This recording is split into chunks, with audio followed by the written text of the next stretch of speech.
আমাদের সনাতনীদের মধ্যে বিভিন্নভাবে প্রশ্নবিদ্ধ করে। আসলে এমনও সম্মুখীন এমনও বলে সনাতন শব্দের অর্থ বলে চিরন্তন চিরস্থায়ী, যা আছে তাই, বর্তমানে আছে কি অতীত থাকবে, ধর্মকে রক্ষা করার দরকার নেই, এমনও বলে। আসলে কি তাই? বর্তমান সময়ের সাথে কিন্তু সেই কথাটার একটু ভিন্নতা আসবে। ধর্ম কিন্তু আমাদের বিভিন্নভাবে কলা কৌশলে আগাধারে ধ্বংসের পথে নিয়ে যাচ্ছে। এই জন্য আমাদের একটু সজাগ হতে হবে। আর বিশেষ করে যেহেতু আর ধর্মকে রক্ষা করার জন্য প্রথম যেটা আমাদের ধর্মীয় শিক্ষা, সেই মোতাবেক আমি এটুকুই বলবো, বাংলাদেশ জাতীয় হিন্দু ছাত্র মহাজোটের কাহারুল শাখার উদ্যোগে বা কাহারুল শাখার পরিকল্পনায় আগামী 1 বছরের মধ্যে কাহারুলে আমরা 50টি গীতা স্কুল দাঁড় করাবো। আপনারা যদি সকলে সহযোগিতা করেন তাহলে আমরা দেখিয়ে দিব, এমনকি গীতা স্কুল করে 50টি গীতা স্কুল করবো আগামী 1 বছরের মধ্যে।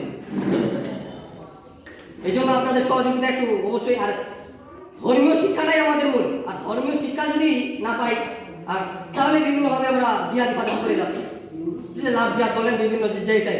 আর ধর্ম ছাড়া লড়াই করা সম্ভব না।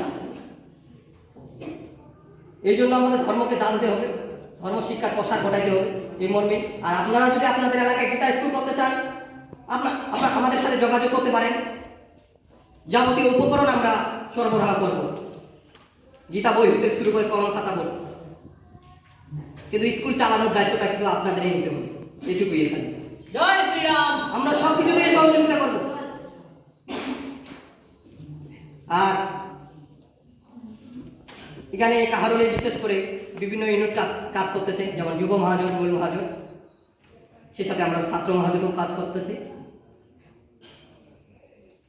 আর আমি এটুকু আবারও তথ্য আহ্বান করব, ধর্ম রক্ষার সংগ্রামে আপনারা বাংলাদেশ জাতীয় হিন্দু মহাজোটের সাথে একাত্মতা করতে পারেন। আপনারা যারা হয়তো বা নতুন আছেন বা কিবা আছেন, এখানে ভয়ের কিছু নাই। এখানে এই সংগঠন বাংলাদেশ জাতীয় হিন্দু ছাত্র মহাজোট বা হিন্দু মহাজোট একটা সেবা বলে অরাজনৈতিক সংগঠন, যা বাংলাদেশ সরকার কর্তৃক অনুমোদিত বা গভ রেজিস্ট্রেশন নম্বর প্রাপ্ত। এখানে অনেকেই অনেকভাবে বলে, বলাটাও স্বাভাবিক, বলতেই পারে। এটা বলো কোনার জায়গা থেকে উনি বলতেছে, তাতে কি কোনো মাথা ব্যথা আছে? এটা রেজিস্ট্রেশন নাম আছে 1936-24। আপনারা হয়তো বা এখানে আছে, আপনারা দেখতে পাবেন। আর এটুকু বলে আমি আমার বক্তব্য শেষ করতেছি।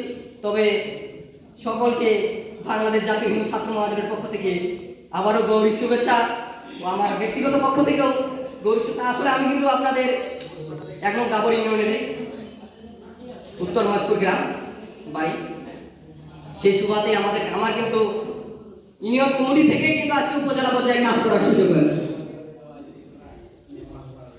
আমি এর আগে উপজেলা প্রথমে উপজেলা কমিটিতে কিন্তু আমি কাজ করার সুযোগ পাই, যুগ্ম প্রচার সম্পাদক হিসেবে ছিলাম। পরবর্তীতে আমি প্রধান নেতৃত্ব প্রচার সম্পাদকের একটু সমস্যার জন্য প্রচার সম্পাদক হিসাবে